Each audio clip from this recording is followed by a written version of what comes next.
Let's play Masmorra Dungeons of Arcadia, the Alliance game. The Alliance game is a cooperative game, but it can also be played solo, either multi-handed or as true solo. This video is intended for you to play along and learn the game as you're playing. We'll even go through some mini games. So let's get started. First, get out the large tile and we will place it to the side. We will actually choose which side we're going to work on because it's double-sided when we get to the third level of the dungeon. Next, get out the bosses and monsters player aids and put them to the side. They're both double-sided. If you're playing cooperatively, there's a pair of cards for each player, up to 5 players. So put any that you don't use back into the box. Put the XP tracker card to the right. Select your hero or heroes and put them at the edge of the table closest to the players. In the set of small tiles, there are 2 double-sided tiles. This is the starting tile, and this is the entrance to the level 2. So take the starting tile and put it in the middle of the board and put the entrance to level 2 onto the side. Get out the figures for your heroes and place them on the starting tile. Pay attention to the colored base for each of the figures. You can change those. Now get out all the cards and notice that there are some hero cards. Each hero has 2 cards. Tuck them behind the main hero card. It doesn't matter the order, but slide them down so that you do not see the abilities yet. Put the remaining hero ability cards back in the box.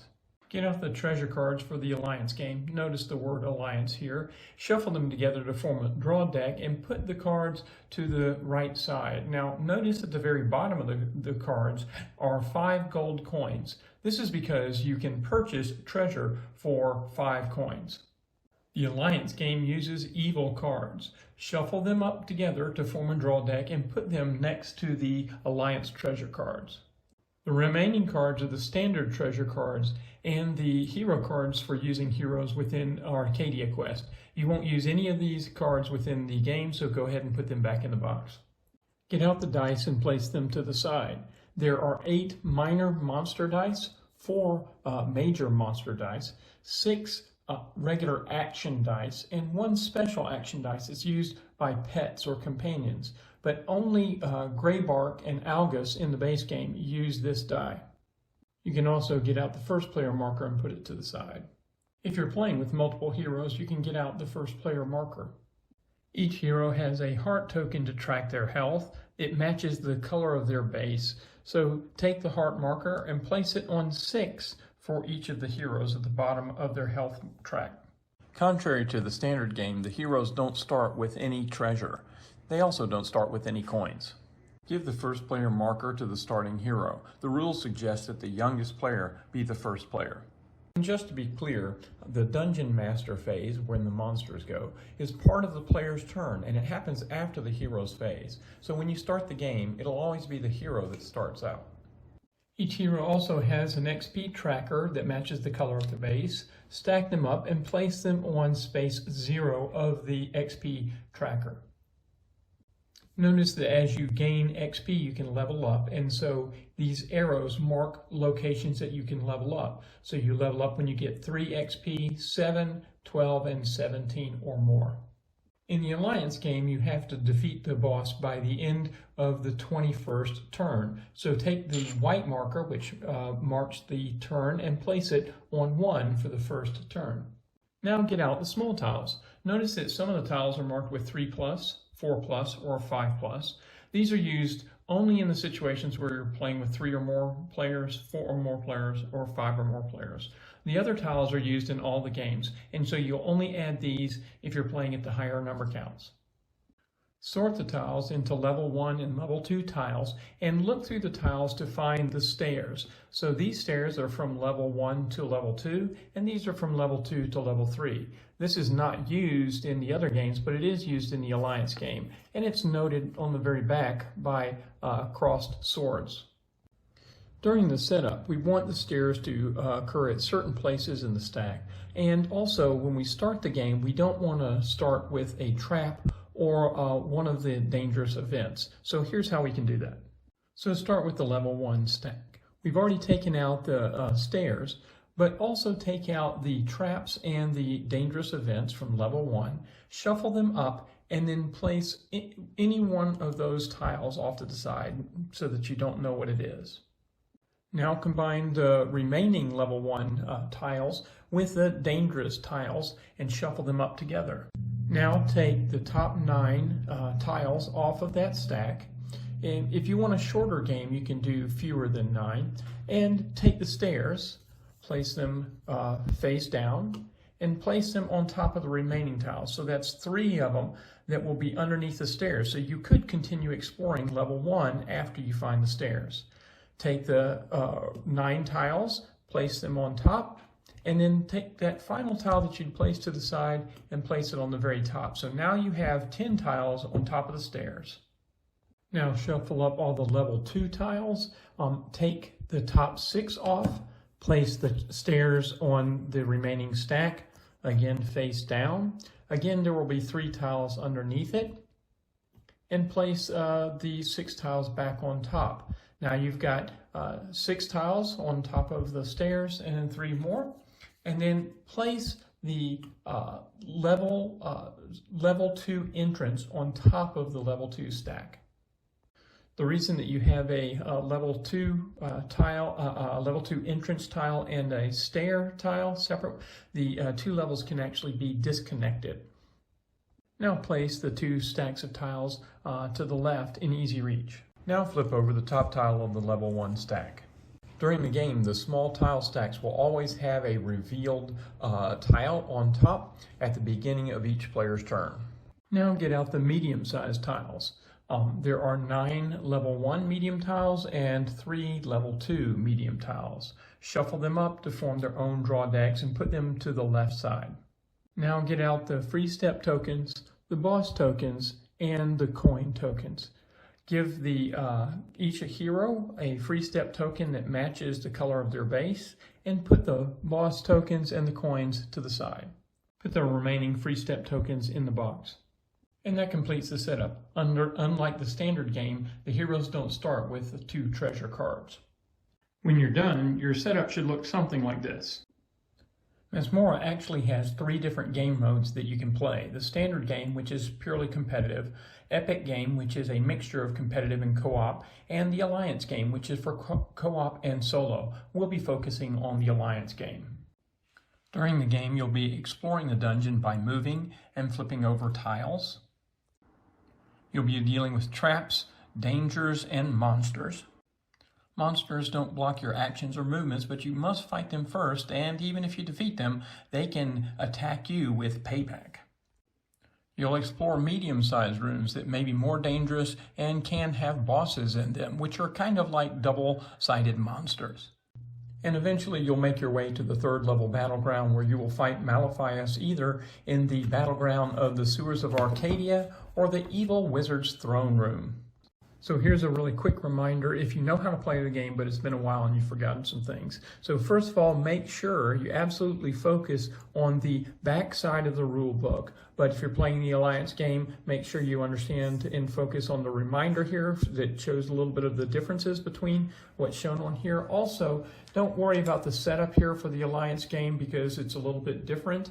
And make sure that you look at both sides of these reminder cards for the monsters, and then the Alliance game and the bosses is on the back side of this. Next, remember this pattern for exploration. Place the tile, populate the tile, move into the tile, reveal the next tile on the stack, and activate the tile if it's a trap or dangerous event. Continue revealing and activating tiles until you find a tile that is not a trap or a dangerous event. Remember this with respect to monsters in combat. When you move into a tile, your movement will be stopped and you will lose all other movement points, and you have to fight the monsters first on your turn before you can do any other actions. But monsters do not block your actions or block your movement out. So you don't actually have to defeat the monsters, you just have to survive, and then you can do other actions. Remember this about treasure cards. You can gain treasure cards in 3 ways. You can defeat monsters and gain a treasure card for each monster plus XP. You can gain a treasure card for opening a treasure chest, or you can pay 5 coins to gain a treasure card, shown by the 5 gold symbols on the bottom of the treasure card. If you ever need to draw a treasure card and have run out, just reshuffle the discard pile and create a new draw stack. There are several ways to collect gold during the game. One is to get gold from the room, such as the treasure room or the gold room. Another one is to collect bounty by turning in unused dice for gold. And the other way that you can do that is that each of the heroes has an ability to gain gold. Remember this about treasure cards, leveling up, and XP. Whenever you're fighting multiple monsters, you cannot gain your XP or treasure cards until you have fought both of the monsters. However, whenever you level up or you gain a treasure card, because the monsters don't prevent you from doing other actions, you can continue to use them after you've fought the monsters.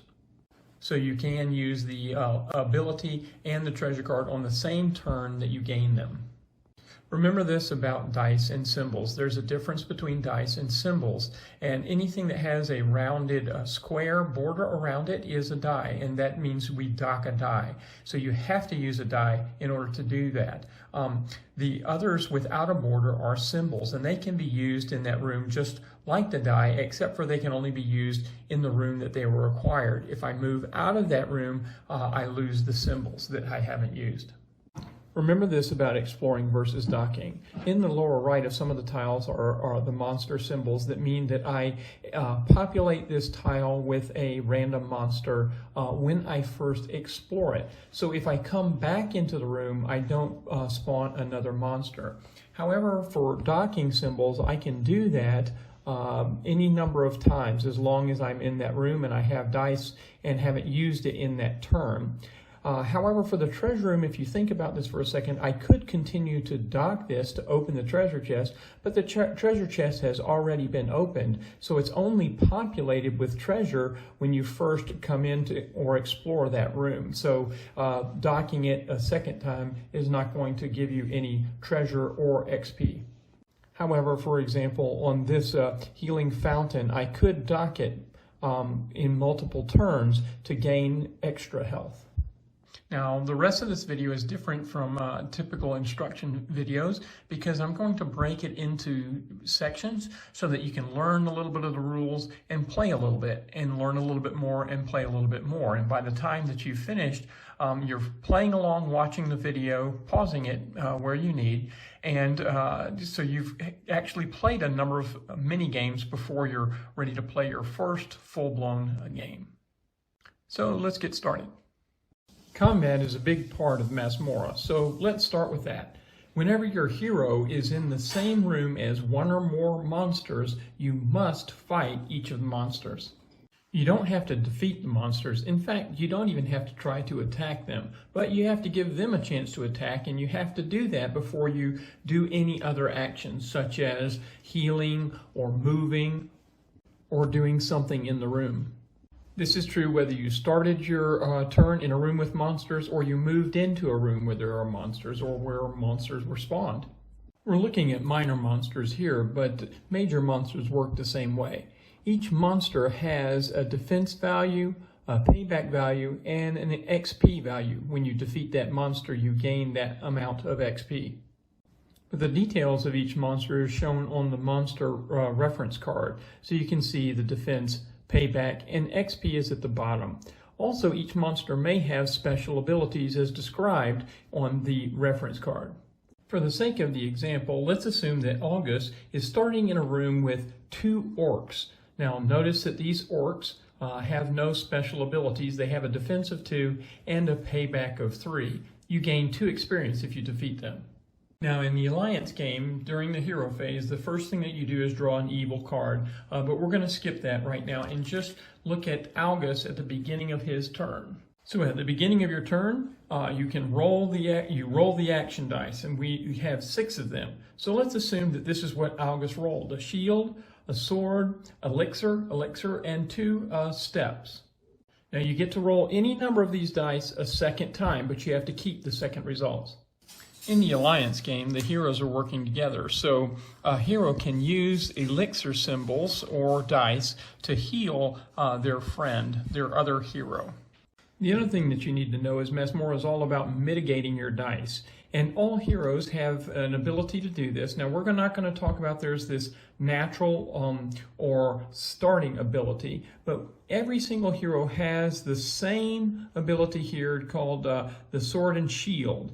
And so here, as we look closely, we can see that if I have two dice, one dice with a shield and one with a sword, I can convert that into symbols, and we'll talk more about that later. But the symbols are one shield and two swords, so we get a sword for free. And the other good thing is I can do this conversion any number of times as long as I have enough shields and swords.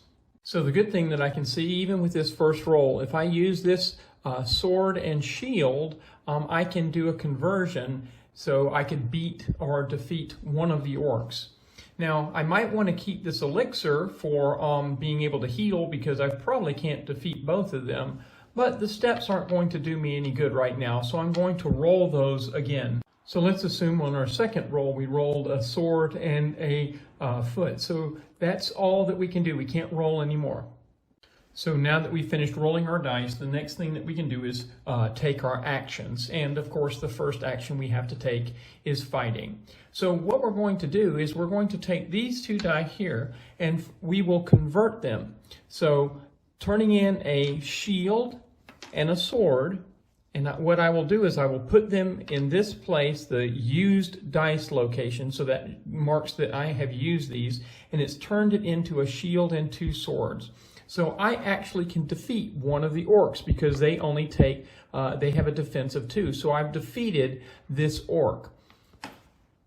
Now, even though I went first and I defeated the orc gets to do payback. That means they are able to attack me with their payback value, which happens to be 3 for an orc.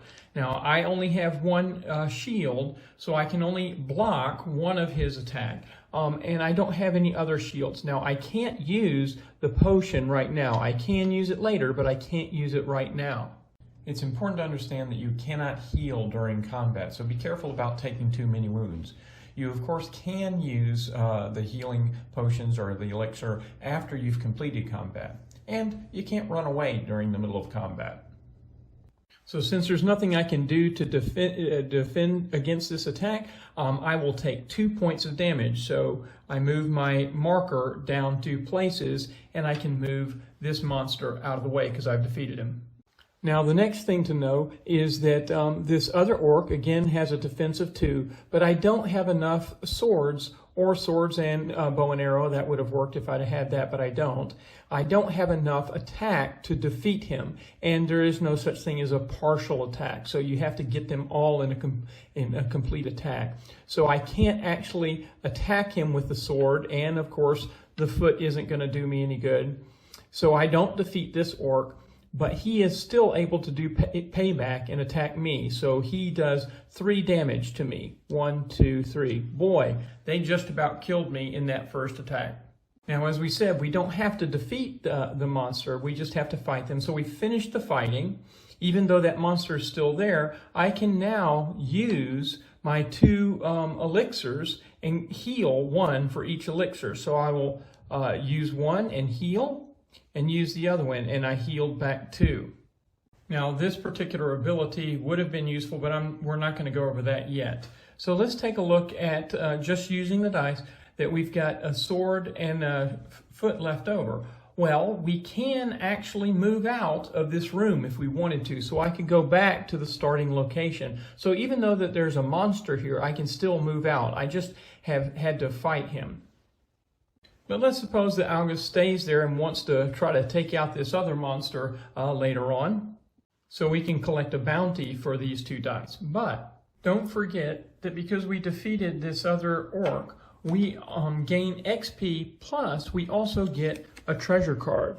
Now, the gaining of the XP and the treasure card has to happen after you've fought all of the monsters. You can't fight one monster and get XP and the treasure card and then fight another monster.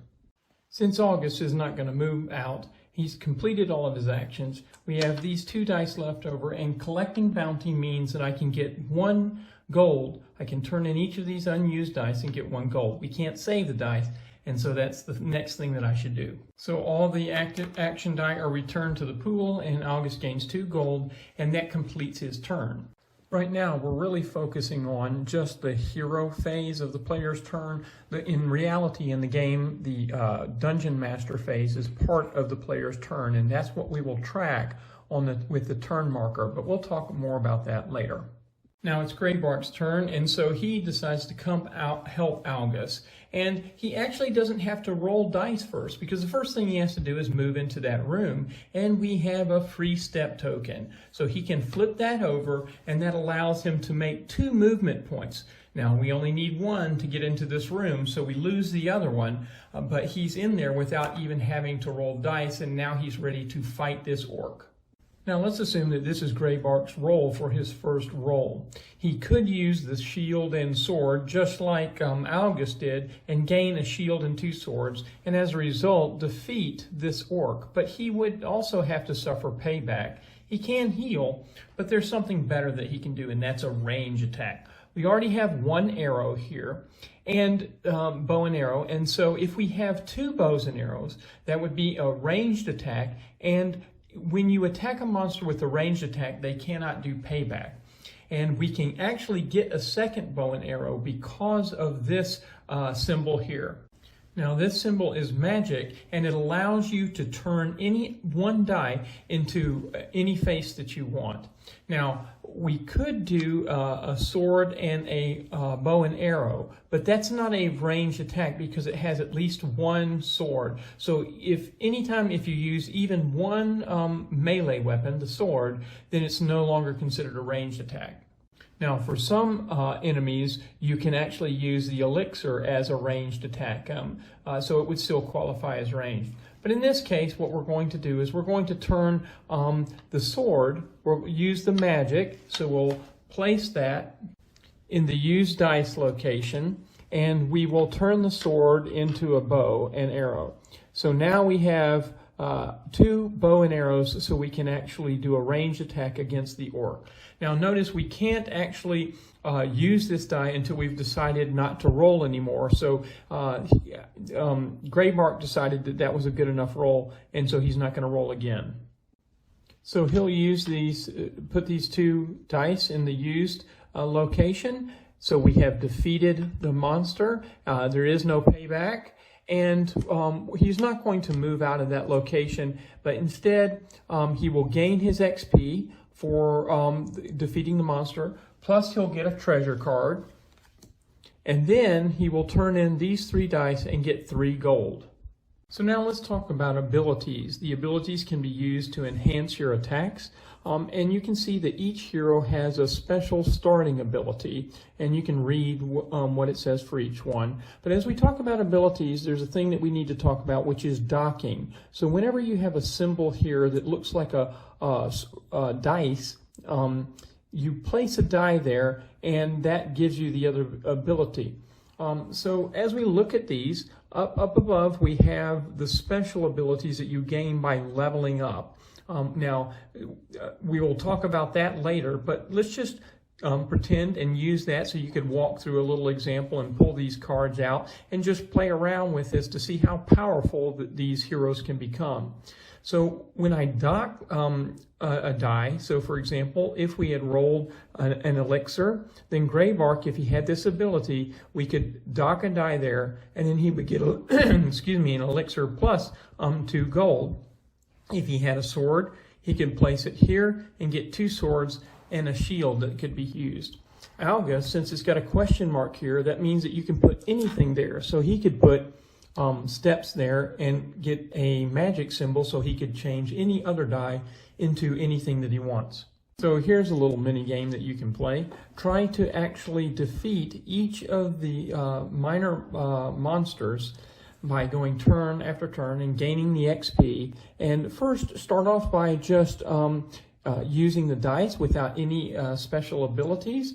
And then you can try by adding the abilities to see how much easier it makes it. You can also throw in treasure cards to see how that works. And if you don't understand things as you're reading some of these abilities or something on the treasure card, just kind of ignore those and get used to doing the combat.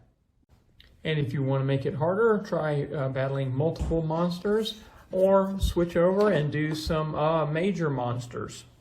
Why not pause the video now and give combat a try? Now let's talk about exploring the dungeon. Now get out your rule book and turn it over to the back, and we're going to focus on the left side here. This goes over the hero phase. We're going to add some exploration, and we'll talk about traps and limits. Now also notice here the player's turn. That's actually what we're going to be tracking here. During the hero phase, you don't have multiple players going at one time, but for each player turn, it has a hero phase and the dungeon master phase. The rule book is a little bit unclear on that point when we talk about tracking the turns, because it was confusing because they talk about rounds, but we're tracking player turns is what you're supposed to track here. Very quickly, notice on the bottom it talks about limits, that each hero has a limit of 6 gold and 6 treasure cards. Let's now talk a little bit more about treasure cards. Most of the things are pretty self-explanatory about treasure cards, but first I want to notice that there's a orange part and a purple part, and that's because this is a cooperative game, and the orange part you can play at any time, which means that you can actually use them to help the other heroes. So if you're playing true solo, just treat yourself as another hero, but if you're playing the cooperative way, then you can play that on their turn. The purple side is a little bit more powerful, but you can only play it on your turn.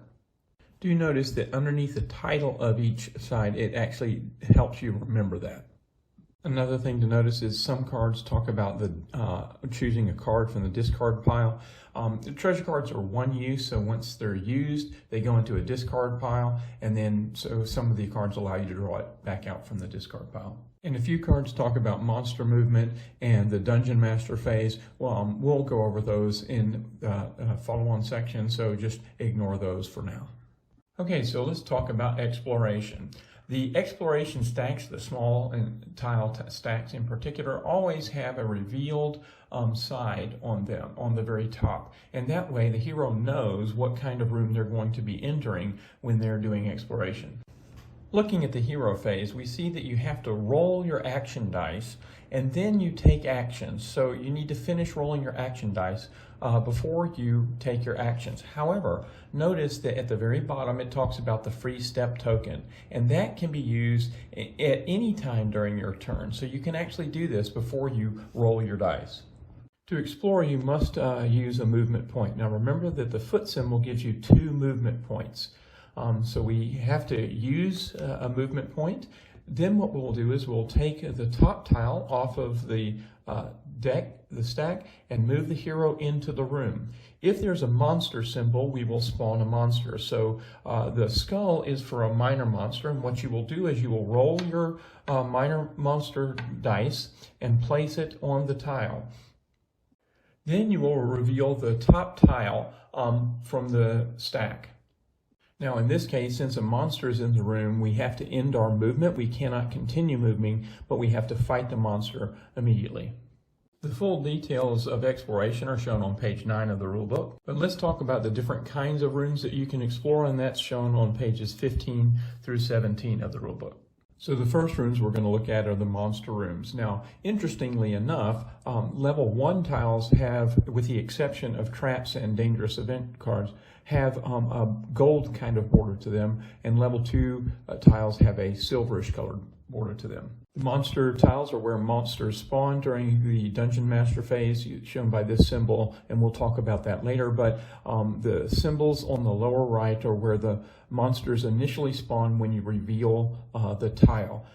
This skull symbol is for a minor monster. The dragon or horse head looking kind of symbol is for major monsters. Remember, roll the dice and place it there. Next, let's talk about the treasure room. It has a treasure chest surrounded by some gold and a circle. So you'll place a gold coin in the circle. And notice that there is a dock die symbol next to the treasure chest. So you can gain this treasure by docking a die with that symbol there. Of course, you have to fight any monsters before you can do that. When you dock your die, you'll get as much gold as is shown on the tile, plus you'll also get 1 treasure card and XP as shown by the dot next to the treasure. In most cases, you'll get 1, but in the throne room, you won't get any.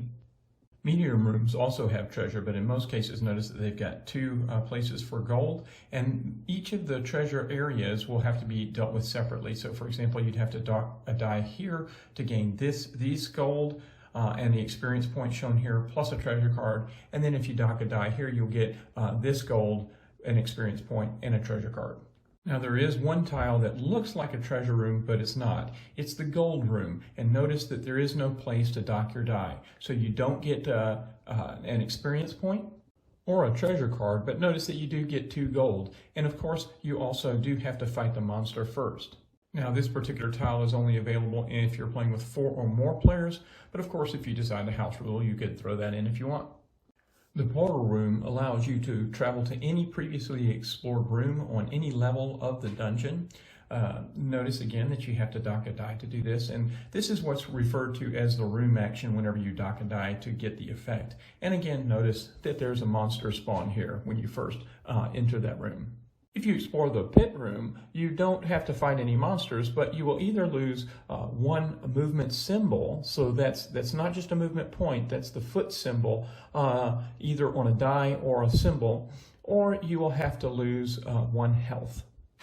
But this does allow you to keep moving forward. The healing fountain room allows you to heal up to 2 points if you dock a die here. In the Alliance game, you lose the game if any one of your heroes goes to 0 health. So the healing fountain might come in pretty handy. Now notice as you're healing, you cannot go above your maximum limit of health. Now there's one other thing you might want to notice about the healing fountain. There's only 1 of them in the game, and it's in level 1. So that may be a good reason to have these teleportation portals. There's one other regular room that we'll talk about, and that's the web room. So when you enter into the web room, you don't spawn a random monster, but instead you place the spider on that symbol.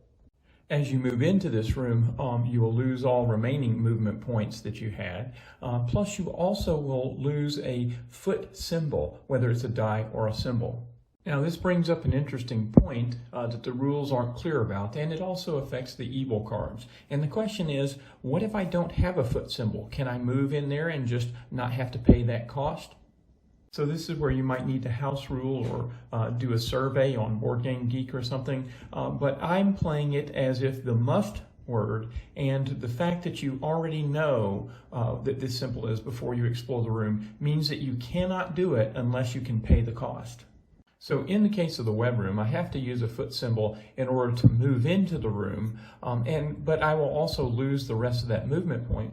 But I need another foot symbol to be lost in the web room itself. So if I don't have a second foot symbol, I would play that you cannot move into that room. Now, monsters never block you from moving after you've fought them. So when you come into the room, you will have to fight the monster, but if you don't defeat them, you can move out of the room if you have extra feet symbols left. Or if you waited to the next turn, as long as you come up with a foot symbol, you can move out, but you of course have to fight the monster first. Now, in the web room for heroes, there's no extra cost for moving out of the room. But if another monster finds themselves in that room, they come into that room, they will now have to spend 2 movement points to move out of that room. They normally spend 1 movement point to move out of a room. Spiders and ghosts don't have to pay the extra movement point. The spider is shown here, it's a minor monster, and the ghost is a major monster, shown right here. Now, one thing that I'll mention very briefly here is about bosses. We'll get to those in a later phase, but bosses are not the same as monsters. They're indicated by these tokens that are shown on the back side of the Alliance game reminder token. They're immune to all things that speak specifically about monsters. Now, this brings up another interesting question with this monster symbol here. If another hero has already been through this room and has defeated the monster, If I enter into this room, do I have to put in another monster in here? Well, that's explained in the rule book on page 15, and it explicitly says when you explore. Now, explore includes revealing the tile and placing it, so that's not the same as movement. So it explicitly shows this tile and this tile, saying that you only reveal or place a monster when you explore these tiles. So for these symbols here, you only place it when you first are revealing and placing that tile. Now that's different than the tiles that have docking symbols, such as the portal room and the healing fountain room. So these can be used multiple times. A hero can come in and dock a die and get the effect. These are called room actions when you're using that docking the die.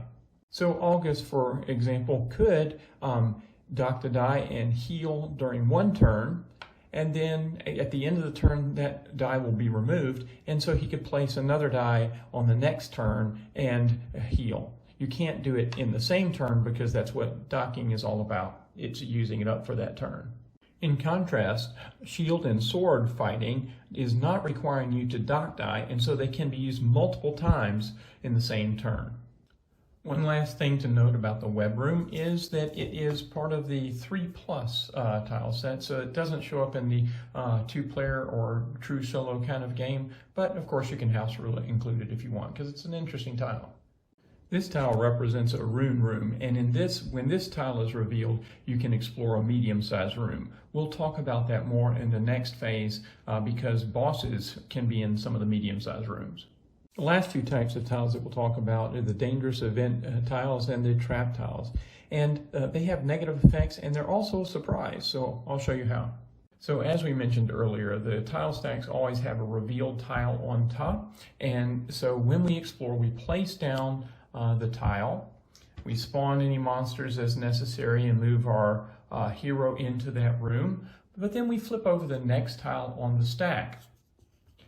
Now, in this case, since it's not a room, it's this dangerous kind of event, the action occurs right away. So here, you will lose one action die and discard this room. So they will also already have rolled the dice or lose one of them, and then you will move that away and reveal the next tile. Oh no! In this case, we have another effect of these dangerous event tiles. You just read them and do what it says. Then we would have to turn over another one, and we've got a trap. And we'll show you about traps in a minute. We place that, and we can have another trap. So we might have to place that.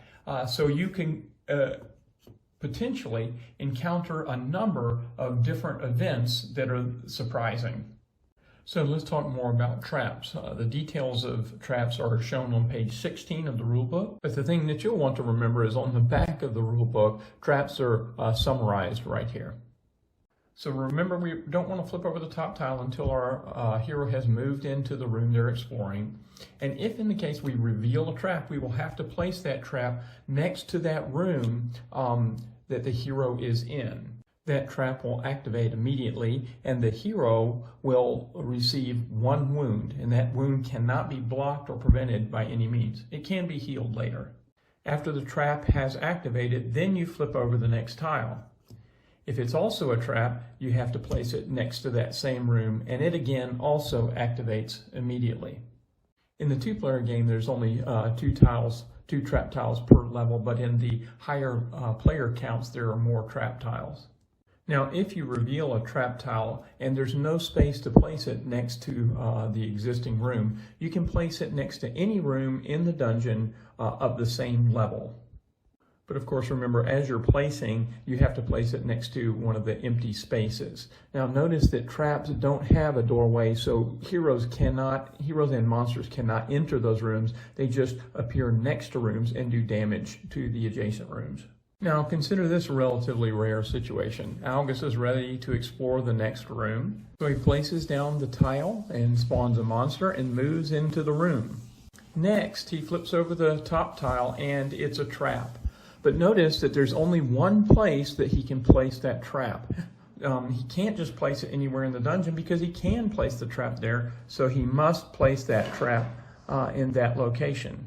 However, the thing to notice is that Graybark and Jay are also adjacent to the trap. So when the trap activates, it causes the damage to happen to all heroes in adjacent rooms. So all 3 heroes take a wound.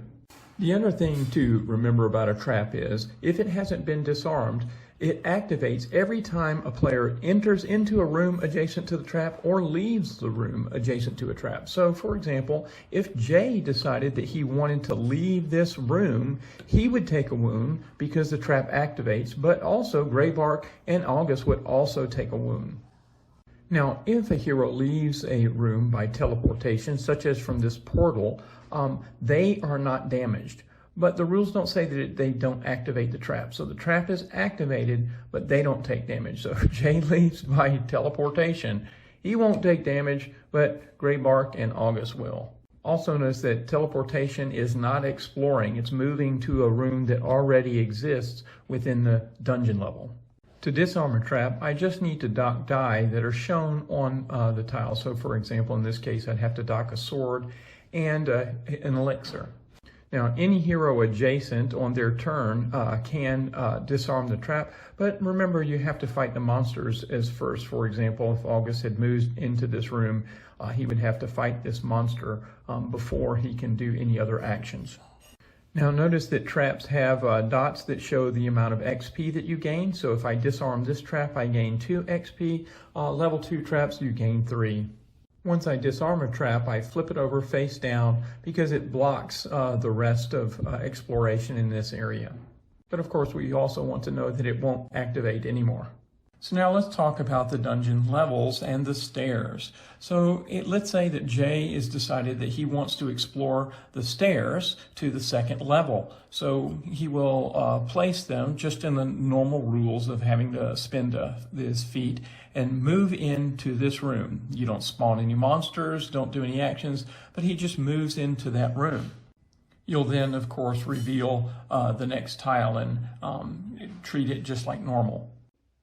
Traps work the same way for stairs as they do for other rooms. So once you've moved into the room, if you flip over the tile and it's a trap, you'll need to place it somewhere next to the stairs. And if you flip over another trap, you need to continue just as you would for any other room.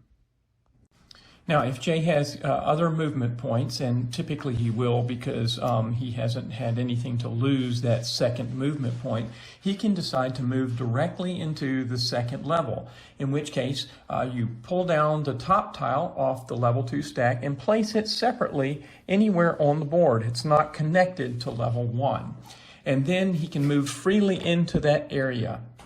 So it never costs a movement point to move between the entrance to the 2nd level and the stairs from the 1st to the 2nd level. And of course, the first thing that you would do is reveal the next tile on top of the stack. Now you'll continue with the level 2 just like you did for level 1 until you can eventually reach the stairs to enter to level 3. Once all heroes move to level 2, you no longer spawn monsters on level 1 in the Dungeon Master phase. However, monsters can continue to move to level 2 from level 1. So now's a good time to pause the video and try a little mini game, which is see if you can make it all the way to the level 2 stairs. If you don't remember how to set up the stacks, notice that there are chapter points in the video, so you can just jump to that and jump back here. Of course, if you want to do a shorter game, you can use fewer tiles before you find the stairs to the next levels, for both level 1 and level 2 if you'd like. As a reminder, just use the back of the rule book to go through the hero phase. So we're not going to be using the evil cards this time. You will be using the treasure cards, and we won't be doing the Dungeon Master phase. And to make it a little bit more balanced, we won't use the special abilities for the heroes. Of course, you can use that if you want.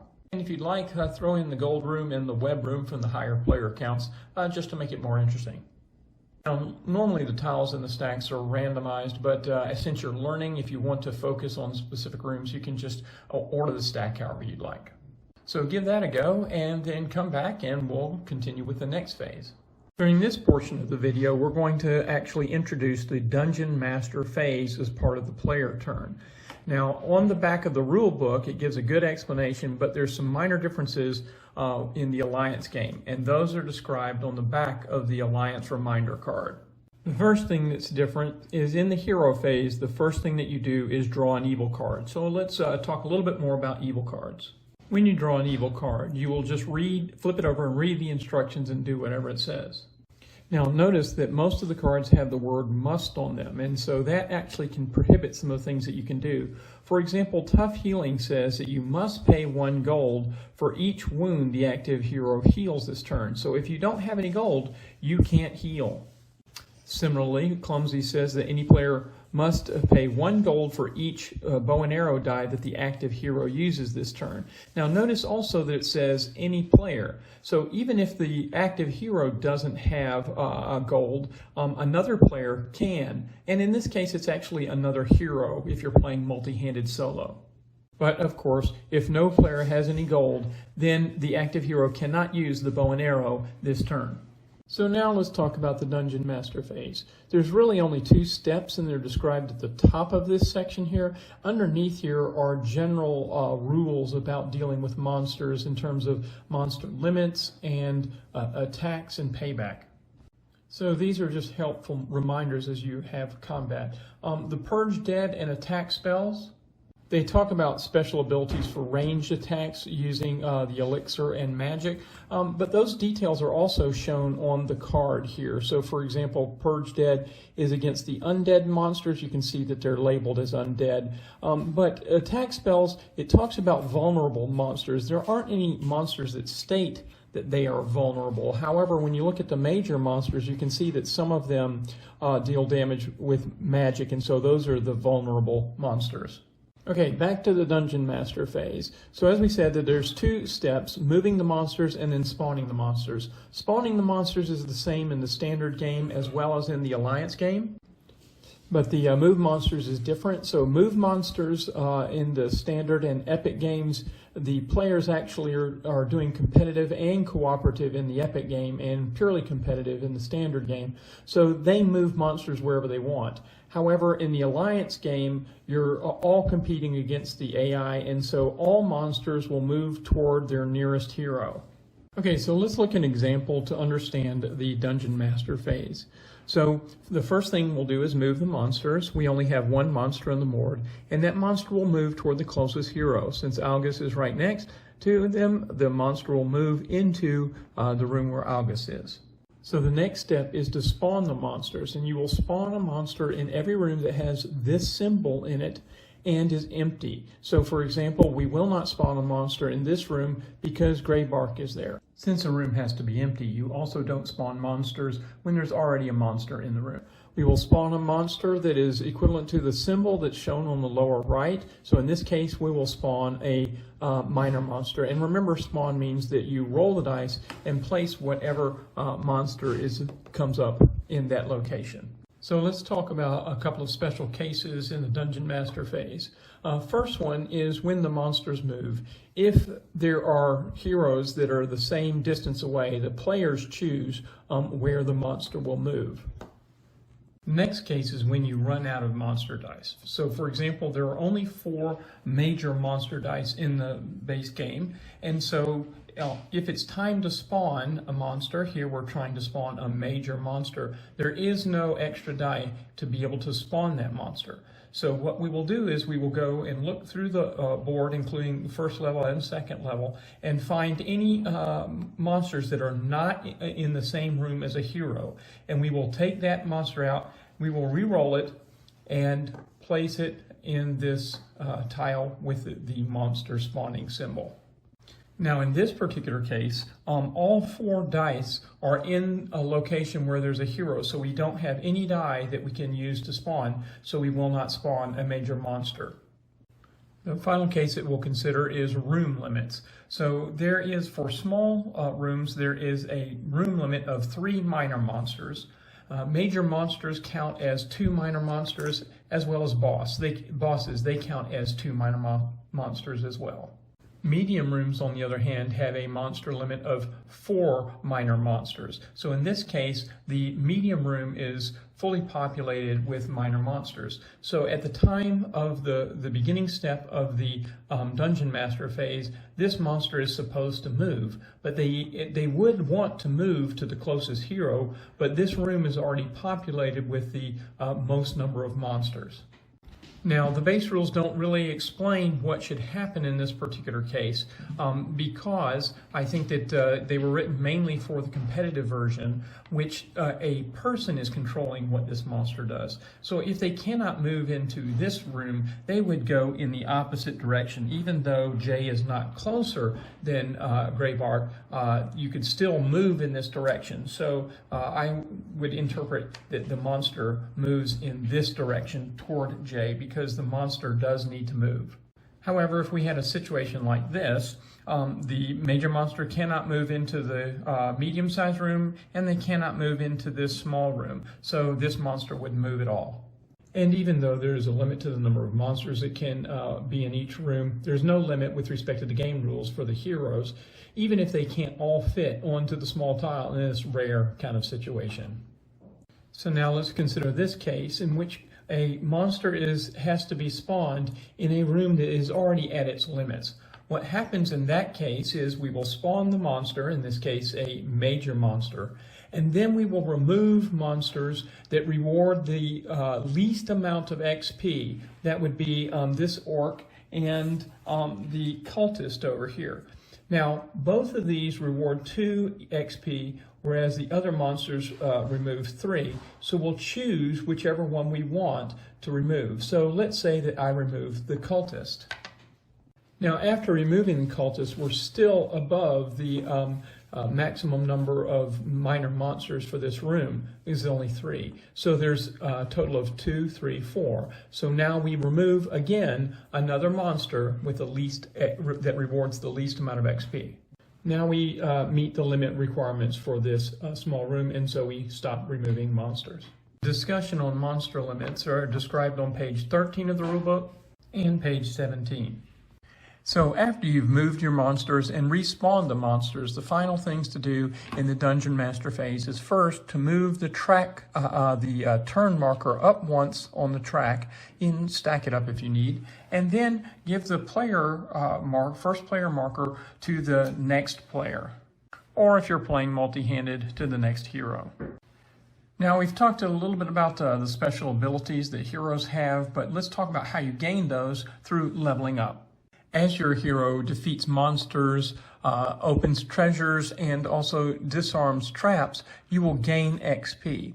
Now, if you'll notice, according to the track here, on the leftmost side, there's an arrow pointing up, and whenever you meet that level of XP, you will level up. So, for example, the first one, when I get 3 XP, I level up the first time. When I do that, I can move the cards up on my hero and choose one of them. So I can choose either side. So for example, for Greybark, I could choose Feral Strike or Regenerate, whichever one I would like as my ability. When I level up a second time, so for example, getting 7 XP, a couple of things happen. Number one, I'll get another ability, but also for minor monsters, from this point on, minor monsters will give me 1 less XP. But I've leveled up. So I can choose to level up to a second time on this same card, or I could level up to the first level on the other card. I can't automatically go to the bottom before going through the top ability. Now remember, when we're fighting multiple monsters, we cannot gain our XP or treasure until we've fought all the monsters. So I couldn't fight one monster, gain XP and treasure, and then fight the other one. However, after fighting monsters, I can continue to do other actions. This means that I can use abilities from leveling up and treasure cards in the same turn that I get them. Let's see how that can happen. So let's consider this example. Let's assume that August is able to defeat both of these monsters. He will then gain 2 treasure cards and 4 XP. Because of his 4 XP, he's able to level up, so he's going to level up this card to the Wizard's Apprentice. Now this ability allows him to spend 1 gold to gain an extra action dice. This die is a white die, and it's called the pet or companion die. We haven't really seen this too much yet, but the Wizard's Apprentice allows you to use this. Now Greybark also has an ability that gives him this companion, so he gets an extra die, but it can only be used during the dice rolling phase. However, Alga's special ability allows them to trigger the ability anytime during their turn. Now, Algus would like to actually gain this treasure, but he needs to have a die with the magic symbol that he can dock here in order to gain the treasure. Fortunately, he's got an extra gold that he can spend to gain this extra action die. So he can roll that to hopefully get a magic symbol to dock it. Now notice over here, Algus, his starting ability, I can place any die here and get a magic symbol. But unfortunately, I can't use a magic symbol to open up the treasure chest. It has to be a die. So if he does roll a magic symbol on the die and can dock it, he will gain the gold and a treasure card and 1 XP for opening the treasure. Since we're talking about the difference between dice and symbols, I'll point one other thing out. Whenever we gain a symbol in a particular room, if we move out of the room, we lose any symbols that we haven't used. So for example, if August had used a die to gain a magic symbol, but moves out of this room, without using the symbol, he no longer has that symbol available to him. Now let's talk about medium-sized rooms and bosses, because some medium-sized rooms have bosses. Whenever you explore a rune room, that means that you place a medium-sized tile. If I can't place a medium-sized room next to the room that I'm in, I cannot explore it from that location, which means I need to move to a different location in order to explore that medium-sized room. Exploring a medium-sized room follows the same basic approach as exploring smaller rooms.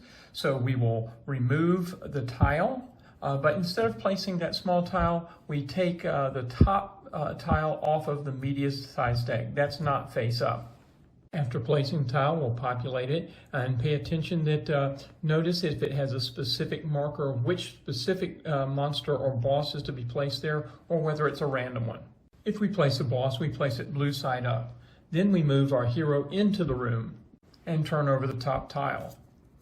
Traps can be placed next to medium-sized rooms as well. There is a limit of 3 traps per medium-sized room, but that's not going to happen in a 2-player game because there's not enough traps in level 1 or level 2. Now, if the hero wants to explore, they can explore through any of the open doorways in the medium-sized room. Now notice that both the rune room tile and the medium-sized room tile have a dot in it to say that you gain 1 XP just for exploring the medium-sized room. The Dark Ritual medium-sized room is a little bit unique, as noted by this symbol with a dotted border around it. When you first place the tile, place the cultists in each of these 3 spots. The Dark Watcher is not placed in this spot. If, at the end of the hero's turn, at least 1 cultist remains, remove one of the cultists and replace them with a Dark Watcher. This only happens 1 time, so at the end of the next turn, if there's still a cultist left, you don't add another Dark Watcher. So let's talk about bosses. The bosses and their abilities are shown on the boss reminder card, which is on the back of the Alliance game card. And all of them have a blue and red side. Now, the interesting thing about Schmetterling is that you actually don't have to defeat him on the red side, but you can gain this token to get an extra roll. Now, as we mentioned before, bosses are immune to all cards and abilities that affect monsters. They count as 2 minor minions or minor monsters with respect to the limits, and they move just like minor monsters. You fight bosses the same way that you fight regular monsters. Just pay attention to their abilities.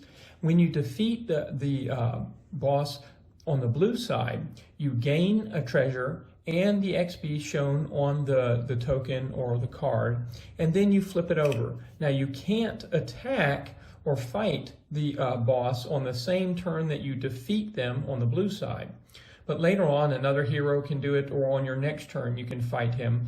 And when you do, if you defeat him on the red side, you also gain a treasure card and the XP shown on the token or on the card here. When you defeat the boss on the red side, you remove the boss from the game. Now we're ready to talk about level 3 and defeating Malphias. When a hero moves to the stairs to the 3rd level, they can move to the 3rd level freely, and they must choose which battleground that they will fight Malphias at. The level 3 battleground tile is a double-sided tile. This is the sewers of Arcadia, and this is the evil wizard's throne room. When the hero on the stairs to the 3rd level decides to enter the 3rd level, you place out the battleground that you've chosen and place your hero on that tile. All other heroes are also placed on that tile through teleportation, and levels 1 and 2 are no longer accessible. So monsters from level 1 and 2 cannot reach level 3. See the FAQ questions 19 and 28. Now you know the rules for playing the game. The only thing that's left are the rules that are specific to the battleground you choose when you're trying to defeat Malphias. You have a choice of what you'd like to do. If you're the kind of person that really likes to practice before you actually get in to play the big game, you could pause the video now and do a mini game where you practice all the things that we've just learned, such as going through the hero phase as well as the dungeon master phase, dealing with the evil cards in the medium rooms and bosses. So for example, you could just try to level up 2 times and defeat the boss. And you can tailor the stacks to allow you to focus on the things that you want to practice, such as fighting in the medium rooms. Since I've created chapter marks in the video, you can also jump back to the setup and set up for an actual real game and play through, and then just jump to the appropriate battleground rules when you're ready to play against Malphias. And of course, the other option is just to continue watching.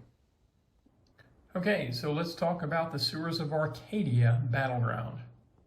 The side of the tile that has the Sewers of Arcadia is actually divided up into 4 rooms, each of them being equivalent to a medium-sized room. That means that they follow the rules for medium-sized room.